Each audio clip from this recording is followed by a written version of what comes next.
최근 주요 선진국 중앙은행은 경기 둔화 우려에도 불구하고 높은 인플레이션에 대응하기 위해 정책 금리를 빠르게 인상하고 있습니다. 한국은행도 지난해 8월 이후 금리 인상 기조를 이어나가고 있으며 이 파급 시차를 감안할 때 영향이 점차 가시화될 것으로 예상됩니다. 금리 변동은 다양한 경로를 통해 소비와 투자에 영향을 미치는 것으로 알려져 있는데요. 향후 내수 부문별로 어떤 양상이 나타날지 점검해 보았습니다. 다양한 거시 모형에서 도출되는 내수에 대한 금리 인상의 효과는 민간 소비, 설비 투자, 건설 투자 간의 차이가 크지 않으나 GDP에서 차지하는 비중을 감안할 때 소비 둔화가 성장에 미치는 영향이 상대적으로 클 것으로 판단됩니다.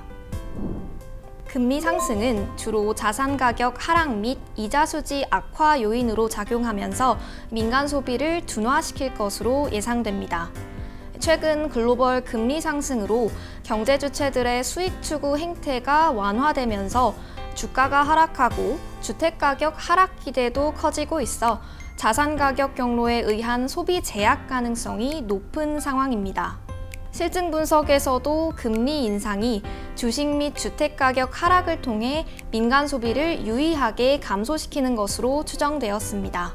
또한 금리 상승기에는 대출금리가 예금금리보다 빠르게 상승하는 경향이 있어 가계의 이자 수지 악화로 소비 여력이 감소할 것으로 예상됩니다.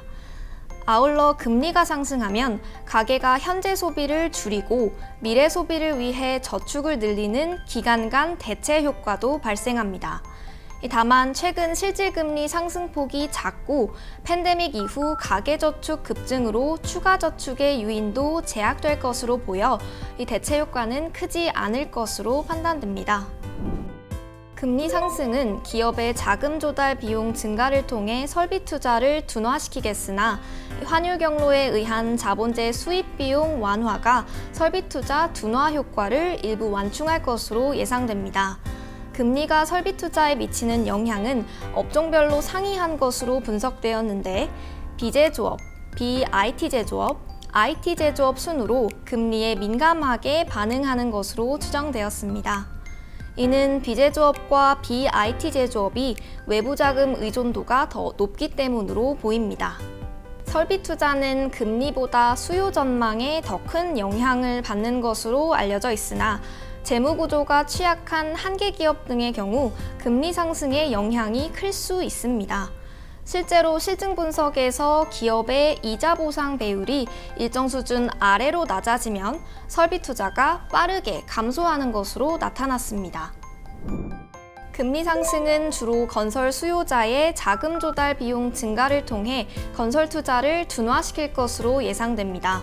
최근의 주택 미분양 동향, 실증 분석 결과를 감안할 때 이 금리 상승에 따른 건설 투자 둔화는 지역별로는 수도권보다 비수도권에서 건물 유형별로는 공업용보다 상업용에서 더 클 것으로 추정됩니다.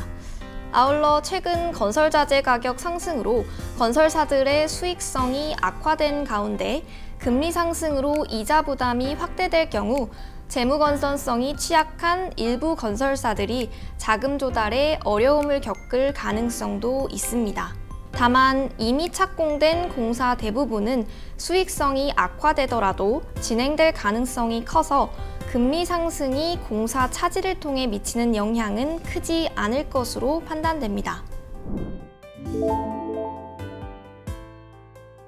이와 같이 금리 상승으로 인한 내수 부문의 수요 둔화는 어느 정도 불가피할 것으로 예상되지만 금리 인상 시 수요 둔화라는 비용 외에 인플레이션 완화라는 편익이 크다는 점도 함께 고려할 필요가 있을 것입니다.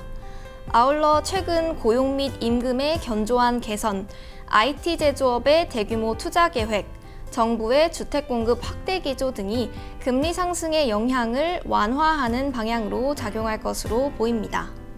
다만 저소득, 한계, 과다차입 가계 및 기업 등 취약 부문에서 금리 상승의 영향이 클 가능성이 있고 러시아 우크라이나 전쟁의 장기화, 글로벌 인플레이션 가속, 중국의 경기 둔화 가능성 등 대외 불확실성이 크다는 점에 각별히 유의할 필요가 있습니다.